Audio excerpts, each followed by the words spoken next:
आज की क्लास में हम लोग बच्चों पढ़ेंगे इमोशनल इंटेलिजेंस। ये इमोशनल इंटेलिजेंस क्या होता है, इसे किस प्रकार इस्तेमाल में लाया जाता है, क्या इसके फ़ायदे हैं, क्यों इसको हमें अपने जीवन में उतारना चाहिए, और अगर इसको जीवन में उतारेंगे तो हमें किन किन मुश्किलों से बचेंगे। ठीक है, इससे पहले कि हम इसे पढ़ें, एक बात को हमें ध्यान में रखना बहुत ही ज़्यादा ज़रूरी है। वो बात क्या है कि एक उदाहरण हम देखें अपने जीवन में, जो कि इस्तेमाल में हमेशा आता है कि जब भी हमारे साथ किसी की लड़ाई हो जाती है या कोई हमारे मन के और इच्छा के विरुद्ध काम कर देता है, तो हम क्या करते हैं। ठीक है, तो उसमें करना क्या होता है और हम लोग करते क्या हैं। करना क्या होता है हमें कि हमें अपने भावनात्मक बुद्धिमत्ता को दिखाते हुए हमें सिचुएशन को संभाल लेना चाहिए। करते क्या है हम उसको पलट करके जवाब दे देते हैं। ठीक है, जब हम पलट करके जवाब दे देते हैं तो क्या होता है कि सामने वाला और क्रुद्ध हो जाता है और गुस्से में आ जाता है। ठीक है, अब जब सामने वाला ज़्यादा गुस्से में आता है तो हम क्या करते हैं, हम पीछे नहीं हटते हैं। हम सोचते हैं कि अच्छा इसने नहला मारा, मैं दहला मार दूँ। ठीक है, तो ऐसे में क्या होती है, स्थिति हाथ से बाहर चली जाती है। और जब हम गुस्से गुस्से से बाहर आते हैं, गुस्से की स्थिति से हम बाहर आते हैं, तो हमें पता लगता है कि नहीं यार, ये मुझसे गलत हो गया। मैंने एक व्यक्ति, अपना एक मित्र या अपना कोई रिश्तेदार या अपना कोई ग्राहक खो दिया। ठीक है, इस सब स्थिति से बचने के लिए हमें क्या करना चाहिए, हमें एक कला, जिसको कि हम भावनात्मक इंटेलिजेंस बोल सकते हैं, इमोशनल इंटेलिजेंस बोल सकते हैं। ठीक है, इसको हमें इस्तेमाल में लानी चाहिए। ठीक है, तो ये भावनात्मक इंटेलिजेंस है क्या। भावनात्मक इंटेलिजेंस आपकी भावनाओं को ध्यान में रख के उन्हें कंट्रोल करना है।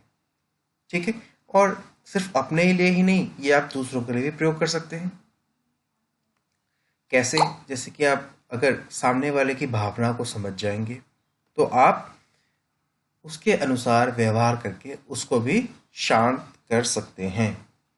ठीक है, ऐसा कैसे, आइए हम इसको पहले देखें और फिर मैं आपको बताऊंगा कि ऐसा किस प्रकार किया जा सकता है। सबसे पहले, जो हमारी भावनात्मक बुद्धिमत्ता है, इसका मतलब यही है कि हमें अपनी भावनाओं को समझना है, सामने वाले की भावनाओं को समझना है, उसके अनुसार हमें उसके ऊपर व्यवहार करना है, एक्शन लेना है, क्रिया करनी है। तो सबसे पहले तो अपने अंदर आत्म जागरूकता लाइए, इमोशनल अवेयरनेस लाइए, अपने अंदर ध्यान एकाग्रचित कीजिए, देखिए कि क्या हो रहा है, सिचुएशन को समझ लीजिए। माता पिता हमें किसी बात के लिए मना करते हैं, हमें तुरंत गुस्सा आता है। मित्र किसी बात को मना करते हैं, हमें तुरंत गुस्सा आता है। उसी समय जागरूक हो जाइए। जागरूक होकर क्या होगा, आपको पता लग जाएगा कि यार मेरे अंदर किस प्रकार का इमोशन आ रहा है, किस प्रकार के भाव आ रहे हैं। मेरे अंदर क्या गुस्से के भाव आ रहे हैं, हाँ मेरे अंदर गुस्से के भाव आ रहे हैं। मैं क्या करूँगा, उसके बाद मैं उसको कंट्रोल करूँगा। ठीक है, शांति से सोचूंगा कि मैं क्या, अच्छा अपने एक्शंस पे मुझे कंट्रोल रखना है। चाहे वो एक्शन मेरी वो क्रिया जो हो, बोलने की क्रिया हो या हमारी भौतिक क्रिया हो, हाथ उठाना, लड़ाई करना, इस सबको कंट्रोल करना है। मेरे को गुस्सा आ रहा है या मुझे डर लग रहा है, अपने इमोशन को कंट्रोल करो। कंट्रोल कर लिया, ठीक है, आगे देखो, उसकी एनर्जी निकालो, उसकी शक्ति जो है उस इमोशन की, उसको अपने अंदर से खींचो। खींचने के बाद क्या किया आपने, उसको आगे आपने डायरेक्ट किया। डायरेक्ट करने के बाद आपको क्या लगेगा, पता कि हाँ मुझे इस शक्ति को कैसे इस्तेमाल करना है। मुझे अब सोचना है कि स्थिति से कैसे निकलूं। मैं वो गुस्सा आ रहा है लेकिन मुझे इस स्थिति से बाहर निकलना है। मैं क्या करूँगा, मैं शांत करूँगा अपने आप को, लंबी सांस लूँगा, मैं शांत करूँगा। ठीक है, इस समस्या को हल करने की तरफ मैं अपने आप को एकाग्रचित करने की कोशिश करूँगा। मेरा काम क्या होना चाहिए, अपने आप को शांत करके इस समस्या को किस प्रकार हल करूँ, इस बारे में सोचूं। ठीक है, अब जैसे कि मान लो मेरा कोई काम नहीं हुआ। ठीक है, मुझे लक्ष्य दिया गया था कि आपको निम्नलिखित कार्य 2 दिन में करके देना है। एक दिन मैंने बर्बाद कर दिया, एक दिन मैं कार्य करने लगा, कार्य पूरा नहीं हुआ, मेरे पास कुछ कुछ समय शेष है। तो मैं क्या करूँगा, उस समय मैं गुस्सा करूँगा नहीं, मैं अपने आप को कंट्रोल करूँगा और वो जो मेरे पास भावनात्मक शक्ति है उसका प्रयोग करके मन को एकाग्रचित करूँगा, काम में लगाऊंगा।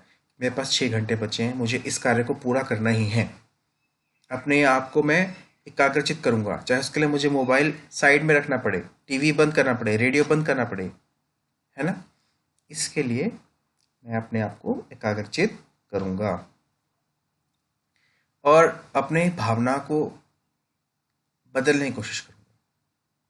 ठीक है, सिर्फ ये हमें अपने आप पे ही नहीं करना है, हमें यह अपने सहभागियों के साथ भी करना है जिनके साथ हम व्यवहार कर रहे हैं। ठीक है, अब क्या करना है अपने कि जैसे आपको कोई दिक्कत का सामना करना पड़ा, आपको गुस्सा आ गया और आपके सामने वाले मित्र को भी गुस्सा आ गया। अगर इस स्थिति में हम लोग आपस में लड़ेंगे तो क्या होगा, लड़ाई हो जाएगी और हम उस लक्ष्य तक पहुंच नहीं पाएंगे।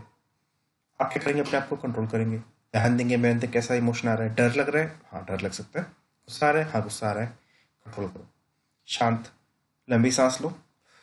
ठीक है, क्या करना है, सामने वाले को गुस्सा आ रहा है, शायद उसको पता नहीं इमोशनल इंटेलिजेंस क्या है।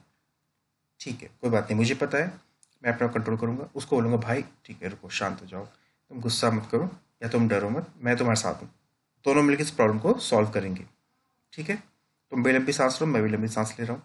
ये आपने इमोशनल इंटेलिजेंस दिखाया, अपनी शक्ति को आपने एकाग्रचित किया। अब आपको उस शक्ति को लगाना है उस कार्य को पूरा करने के लिए, उस मुश्किल को हल करने के लिए। ठीक है,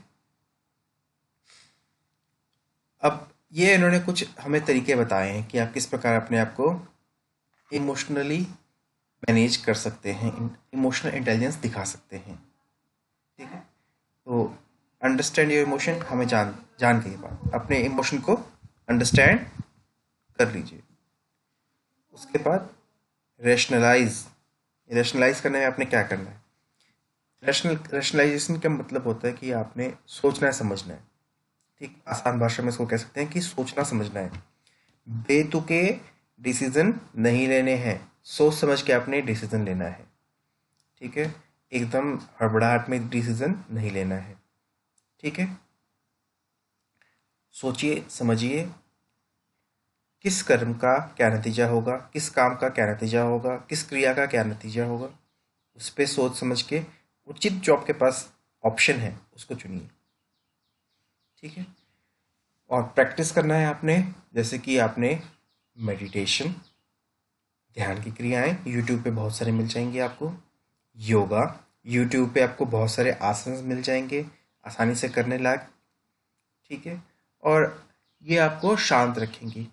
ठीक है, ब्रीदिंग टेक्निक्स, सांस लेने की कुछ पद्धतियां हैं, कुछ टेक्निक्स हैं इसकी, इनको आप इस्तेमाल करेंगे तो आप शांत हो जाएंगे। ठीक है, ये चीज़ें आपको ध्यान में रखनी है, ध्यान में रख के आपको इनको इस्तेमाल में भी लाना है। ठीक है,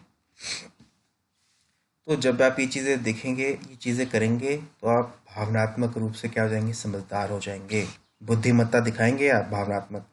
तो आप क्या करेंगे, सही मौके पे अपनी भावना को कंट्रोल करके सही डिसीजन लेंगे। ठीक है, तो ये हमने पढ़ा भावनात्मक बुद्धिमत्ता। ठीक है, समझ में आया आप लोगों को कि नहीं।